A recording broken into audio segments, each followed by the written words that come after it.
assim começaremos a conversar sobre os 3 itens que eu proponho hoje. O número 1 seria como nos movemos. Qual o papel do sistema nervoso central, SNC, nesse conceito? Se alguém chegar e te perguntar o que te move, fulano?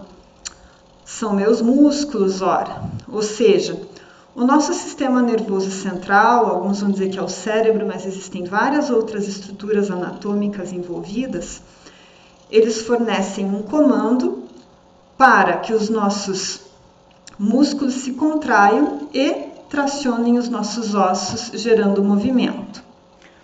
Mas como, acompanhem o segundo item do slide, como que o sistema nervoso central sabe que precisa gerar este comando? Então, ele está constantemente em contato com as demandas, com as informações ambientais que criam a necessidade, o contexto, a situação adequada, Todas essas informações chegam no nosso sistema nervoso central e então o nosso sistema nervoso interpreta e gera uma resposta motora. Para isso, nós possuímos ali como último item do slide estruturas anatômicas, as partes do sistema nervoso central que trabalham para que nos movamos. Então, qual que é o papel do sistema nervoso central? Nós temos um ponto de vista micro, que seriam as células, e um ponto de vista macro, que seriam as subdivisões do sistema nervoso central propriamente dito. Ora, o que é isso, Luciano? Então, vejam. Do ponto de vista celular, nós não temos só neurônio no sistema nervoso. Nós temos também células da glia, que dentre N funções fazem sustentação, proteção e recentemente até se descobre mais funções ainda mais importantes para elas. Mas hoje, como iniciantes, entremos no mérito do neurônio. O neurônio seria a unidade funcional do nosso sistema nervoso. Vou deixar até para vocês no material de apoio um vídeo, sugestão de ver um vídeo no YouTube sobre sinapse, que a sinapse é a comunicação de um neurônio com outro neurônio, que vai levando a informação do sistema nervoso até que ela chegue lá, por exemplo, no nosso músculo, e isso ocasiona o movimento. Então, a sinapse seria a conversa dos neurônios que vão ali por meio de neurotransmissores, fazendo com que a gente lá na frente consiga executar um movimento, por exemplo, voluntário. Observando o neurônio, a gente consegue ver partes, Dá para olhar ali aquelas arborizações, terminaçõezinhas chamadas de dendritos. Nós temos também ali a sua parte mais central, o corpo celular. Temos o axônio, por onde trafega o nosso impulso nervoso. E temos as terminações do axônio. Esse é um neurônio dito neurônio clássico, existem outros tipos de neurônio, Mas aqui para que entendamos o que é uma célula do sistema nervoso, porque isso vai influenciar lá na frente sobre o conceito de neuroplasticidade e de aprendizagem motora que a gente vai conversar, tá bem? Do ponto de vista de anatomia macroscópica de partes maiores do sistema nervoso, eu trouxe para vocês uma divisão mais didática. Existem várias divisões propostas pela literatura, mas essa divisão em quadradinhos mostra ali que nos mamíferos, nós possuímos sistema nervoso central e sistema nervoso periférico.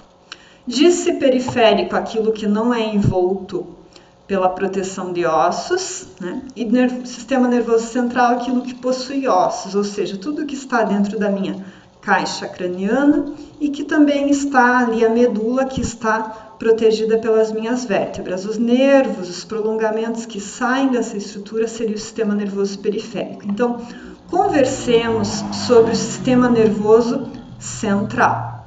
Periférico seriam cenas para outros capítulos. O sistema nervoso central, então, ele se divide em encéfalo e medula espinhal. Se fôssemos analisar ali a medula, é um centro mais inferior por onde passam os nossos impulsos e ela auxilia, ela tem muita relação na parte do que nosso sistema nervoso cuidando dos nossos reflexos. Lembram lá de movimentos voluntários, posturas, reações e reflexos? Então a medula estaria bastante ligada com a questão dos reflexos. Daí nós temos o encéfalo, né? O encéfalo ele vai ter 4 divisões, observem ali, córtex, núcleos da base, cerebelo e tronco encefálico. Cada uma dessas partes vai ter uma ligação mais direta com uma das partes do controle motor, do controle da nossa execução de movimentos. Então vejam, ali a córtex cerebral, que seriam as minhoquinhas, ela não é colorida assim, tá, gente? Ali é só didaticamente as divisões do cérebro em lobos, seria o que popularmente nós chamamos de cérebro, né? Então esta seria a nossa córtex cerebral e ela é muito importante porque é onde nós percebemos todas as informações do ambiente, processamos, né? Essas sensações se transformam em percepções e geramos comandos para execução de movimentos voluntários. Daí nós temos os núcleos da base, se vocês observarem, ele está lá no meio da córtex, eles são responsáveis por ajudar a controlar, a planejar, a coordenar o movimento voluntário. Temos também o cerebelo, que fica lá na nossa parte posterior da nossa caixa craniana, que ajuda muito em elementos do nosso equilíbrio, da nossa coordenação, do nosso tônus muscular, então também é essencial para o planejamento das nossas habilidades motoras voluntárias. E temos o tronco encefálico. O tronco encefálico ele é dividido em mesencéfalo, ponte e bulbo. O mesencéfalo faz a modulação de alguns dos nossos reflexos, por exemplo. A ponte é uma passagem de muitos axônios de neurônios e o bulbo tem muitas relações com a participação das nossas funções vitais, como o controle da nossa frequência respiratória, né, da nossa frequência cardíaca, por exemplo. E daí chegamos na nossa parte 2. Então, vimos as nossas ferramentas, né, o nosso maquinário de quem que manda, quem que coordena, quem que auxilia no planejamento do ato motor voluntário e também do involuntário, né, como reflexo. E agora vamos pensar em aprendizagem motora, porque para eu ter desenvolvimento motor, comecem a pensar comigo. Eu preciso aprender, haja visto que não nascemos sabendo. Então, o que é a aprendizagem motora? Na definição de O'Sullivan, leiam comigo. A aprendizagem motora seria o conjunto de processos, e prestem muita atenção, um conjunto de processos associados à prática e experiência que levam a alterações permanentes no comportamento motor. Ou seja, eu tenho que praticar, eu tenho que ter experiência para conseguir modificar o meu comportamento motor e essa modificação, então, seria um desenvolvimento, né? Então, a aprendizagem motora, a gente pode ver ali que, trazendo para o meu contexto da educação física escolar, eu vou precisar de vivências, de repetição. E, gente, quantas vezes a gente precisa repetir algo para que o nosso sistema nervoso aprenda? Inúmeras. A gente tem que fortalecer o caminho, gerar uma memória motora. Como que isso vai se tornar interessante para que a criança preste atenção e aprenda? No contexto lúdico. A minha aula tem que ser dinâmica, não pode ter rotinas, né? Não pode ser chata, tem que chamar a atenção e precisa ter brincadeira. Pensem então na questão de comportamento com alteração permanente, então é o fruto de desenvolvimento motor. portanto, o conceito de aprendizagem motora é ligado diretamente com o de desenvolvimento. E daí a gente vai pensar lá na tríade do nível, ambiente, demandas, indivíduos. Vocês vão pensar, essa mulher só fala nisso. Mas, gente, se eu tenho que repetir bastante, se tem que ser legal para que eu preste atenção, porque a gente tem que estar atento para que o nosso sistema nervoso esteja usando a sua máxima capacidade para que haja aprendizado motor. Então, eu vou precisar de um ambiente favorável, com todos os recursos lúdicos e estimulantes, de uma tarefa, de uma brincadeira adequada para o que eu sei, com um pouco de dificuldade, mas nem tanto, com uma tarefa interessante e com uma tarefa que não seja sempre a mesma, que seja desafiadora. E tenho que pensar no indivíduo. Então, esta é uma abordagem que muito se chama por aí de abordagem centrada no indivíduo, porque eu preciso ver em que parte do desenvolvimento ele está, qual é a próxima e o que eu preciso fazer para estimular a aprendizagem motora, que vai alterar o comportamento motor, que é o desenvolvimento. Mas isso são cenas ainda dos próximos encontros. E daí, o último conceito que eu quero trabalhar com vocês, faltam 3 ali antes de neuroplasticidade no slide, seria de neuroplasticidade. Então, falamos do sistema nervoso, que é o nosso ferramental. Falamos que para me desenvolver eu preciso aprender. E como é que o meu sistema nervoso aprende? Por meio da neuroplasticidade. Na década de 90, a gente entendeu que o cérebro é plástico. Até então não se sabia. Então, analogamente, da mesma forma, se eu treino musculação, o que muda? Eu altero minha massa muscular? Se, por outro lado, eu treinar meu cérebro, o que vai ocorrer? Eu vou moldar o meu sistema nervoso central. É a plasticidade.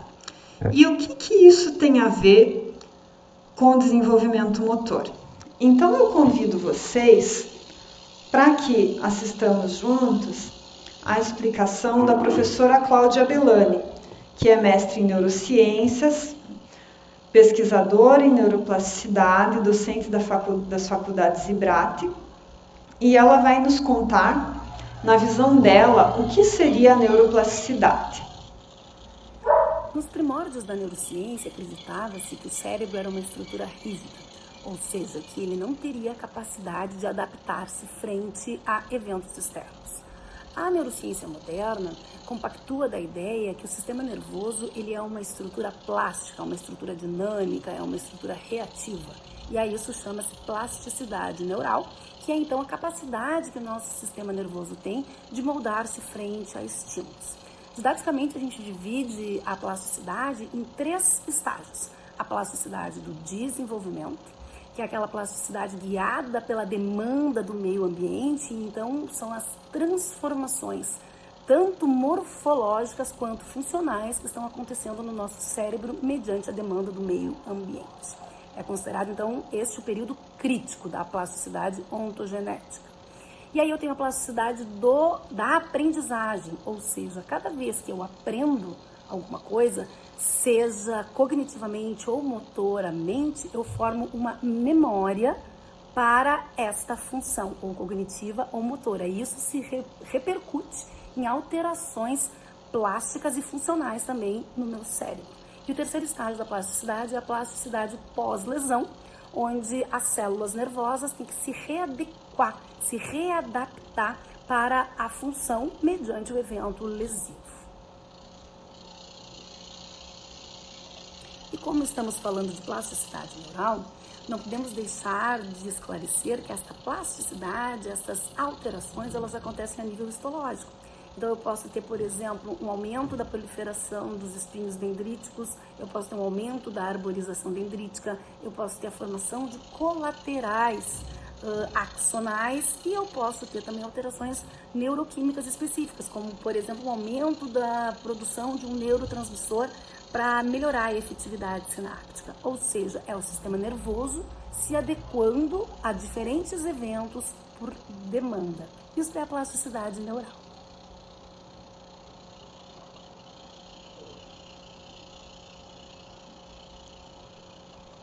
Então vejam, a professora Cláudia já traz para nós alguns conceitos mais aprofundados em plasticidade do sistema nervoso.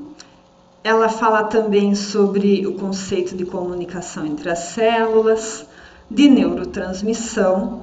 Por isso que nós vamos deixar hoje como material de apoio a sugestão de um vídeo no YouTube sobre sinapse, sobre funcionamento do sistema nervoso, para que aos poucos vocês possam ir se familiarizando com esse vocabulário que tem muita relação com a área de desenvolvimento motor, comportamento motor, aprendizagem motora, neurociência e neurofisiologia e logo se situam dentro do movimento do ser humano e da educação física escolar. Então, pessoal, revisando o que a gente conversou hoje sobre como nos movemos, quais seriam as partes e as funções do sistema nervoso central.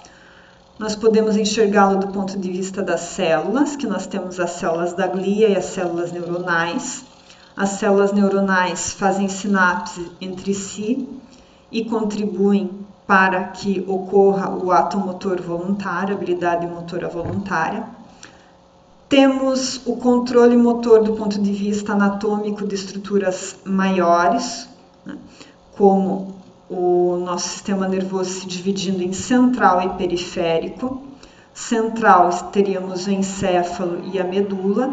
Dentro do encéfalo teríamos o nosso maior responsável pelo aprendizado motor, pela execução do ato motor voluntário, que é a córtex cerebral, o cérebro, agindo em conjunto com os núcleos da base, com o cerebelo, né, e também com o mesencéfalo, parte ali do tronco encefálico, fazendo um planejamento de um movimento coordenado. Daí temos a questão da aprendizagem motora, em que aprendemos que ela é diretamente dependente da experiência, da repetição, ou seja, ela vai depender de ocorrer muita prática num ambiente interessante, num ambiente que dê uma demanda que seja desafiadora, mas não tão difícil a ponto de ser inatingível. E temos de pensar nisso na elaboração da nossa prática para os nossos alunos. E aprendemos, por fim, sobre a neuroplasticidade, como a capacidade que o nosso sistema nervoso central tem, o nosso cérebro, alguns dizem, mas é todo o nosso sistema nervoso central tem, de, mediante a exposição a determinados estímulos, a demandas, a atividades, a brincadeiras, a habilidades motoras executadas na educação física escolar, o nosso sistema nervoso se molda, se rearranja, fortalece sinapses e aprende a executar o ato motor voluntário de outras maneiras, de maneiras mais coordenadas, mais eficientes e melhores. Como cenas dos nossos próximos encontros, daí a gente vai ficar naquela pulguinha. E daí, Luciana, como saber se há desenvolvimento? Então, chego lá na escola, as crianças sabem fazer isto, onde elas estão, de que faixa etária motora, de que idade é esperado isso, o que elas deveriam estar fazendo, será que estão, será que não estão? Qual o próximo passo? Para onde olhar? E quando não há desenvolvimento motor, será que o desenvolvimento dessa criança está em risco? Como que eu faço para saber isso? Será que isso já é um atraso? Será que é uma situação mais séria que já está instalada? E um olhar da educação física escolar sobre o desenvolvimento neuropsicomotor, como se fosse um olhar voltado para o indivíduo como um todo, em que o seu repertório motor diz respeito a seu desenvolvimento global, psicológico, afetivo, cognitivo. Então, um olhar para a saúde do ser humano. Então, vamos abordar os marcos motores das faixas etárias motoras, né? Mostrarei para vocês algumas questões sobre a literatura específica da educação física, para que comecemos a pensar sobre isso. Quando preciso estimular, como estimular, quando estou com algum risco, com alguma defasagem, do ponto de vista de uma criança sendo vista como um todo e que precisa ser saudável.